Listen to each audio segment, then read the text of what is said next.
And I'm joined now by former Razorback offensive lineman and current co-host of the Coach in the Mouth podcast, Brey Cook. Brey, thanks for taking the time, and we'll start just with the start. Just what was your initial reaction to the news today? Thanks for having me. It's one of those things that we can't sit here and say we didn't see coming. It still is one of those, gut punches, just because, who Sam is as a person and what he's tried to do and what he's done. And the argument that, he's left the program better than he found it. But it still hurts to hear it. Obviously, we were coming in here to record our high school show here at Ben's apartment at the Collective for the Coaches in the Mouth, and we sat down and talked through kind of our feelings and reactions about it. But it's one of those things that felt like it was time. The Notre Dame game was tough to watch in a lot of aspects, which is unfortunate because you want to see him have success, but. Ultimately, he's gonna receive a big old buyout, and that's part of the ball game. Whenever you take the job, you understand what comes with it, and one of the things that does come with it is these type of situations, but also a lot of money to walk out the door.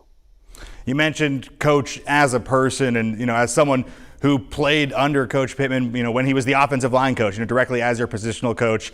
Forgetting the football of it all, just for a second, if you could just speak to him as a person.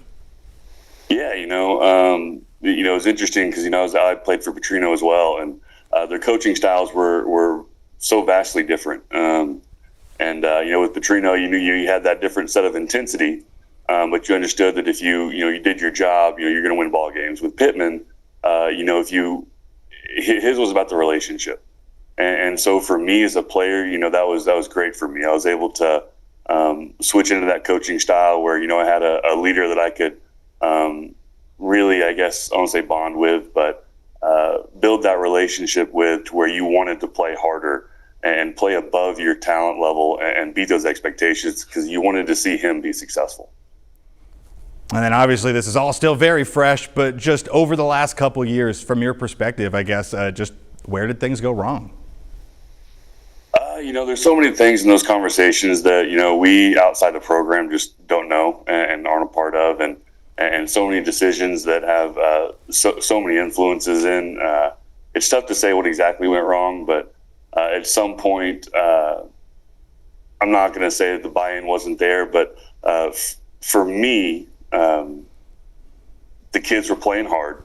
The kids were doing a lot of good things, at least on offense, or in parts of the game. But against Notre Dame, I think it all kind of fell flat, and you saw. Lack of energy, you saw lack of execution, and you saw things that are tough to just overlook. But obviously, the media and the fan base and a lot of people have been talking about this for a while now. And you talk about the two fumbles leading up to this season. We're arguably, two plays away from being 4-0 going into that Notre Dame game. But I think that the voice of the fans, we were talking about it on our podcast. Anybody has a microphone and a camera these days can say what they want, including, myself. I've got one. So it's one of those things that there's so many voices now. Whenever you're outside the program and you're able to make as loud accusations and as loud assumptions as you want, I think that's dangerous for football in general. And it hurts the Arkansas fan base. It's one of those things in recruiting, which is different now with the NIL. It's tough to say, hey, come play at Arkansas when one of the things all these kids immediately turn to is social media, and they see the things that are floating around out there. Obviously, slightly different era-wise for when you were a player. Right now, we've got that 30-day transfer portal window opening. But just as someone who, as a player, experienced coaching change, just what is that experience like, and what are these guys in the locker room going through right now? Yeah, that's one of the things we talked about a second ago. It's a gut punch. It hurts for these guys, especially when you have a coach like Sam Pittman who you built that relationship with. But I look back at my time, whenever I'm in that team meeting room as a freshman, and Jeff Long lets us know that Petrino is no longer going to be our head coach. And I remember looking down at those seniors, the Jake Beckett's, the Tyler Wilsons, the Nile Davis, the kids who were incredible athletes, and what in our mind we had a really good squad going into that next year. how devastating that was for them and how they emotionally reacted.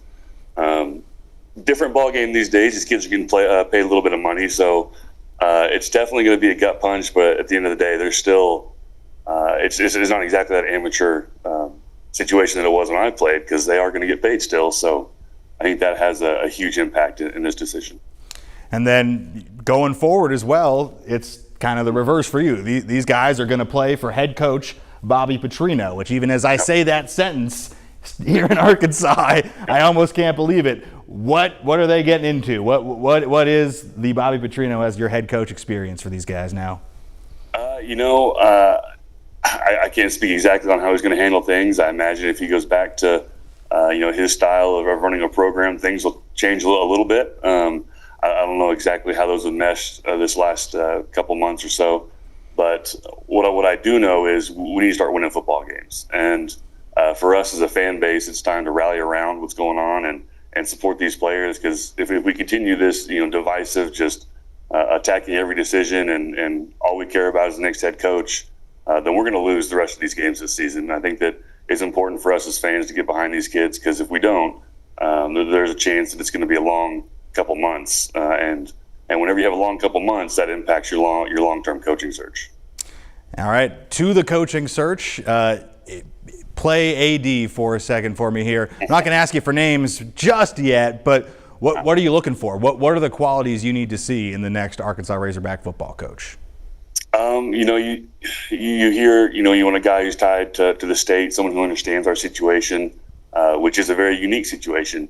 But to me, the most important quality in our next head coach is going to be the fundraising piece. I think that in the world of NIL and where we're at, and with all the questions floating around on social media and in the Razorback fan space, I think the number one quality is going to be who can convince the big money to buy into our program and to bring in the players that it takes to compete in the NIL playoff era of college football.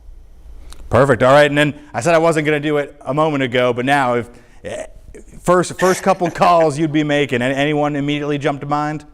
There's a couple coaches that come to mind, but I'm going to wait and see what happens in that space. I think that these guys really have a shot taking this thing over, and they are the right guy. But I don't want to be the one to let that cat out of the bag. I hope that I'm aligned with some of the money and some of the people in those powerful decision-making seats, but I'm going to let them make those decisions.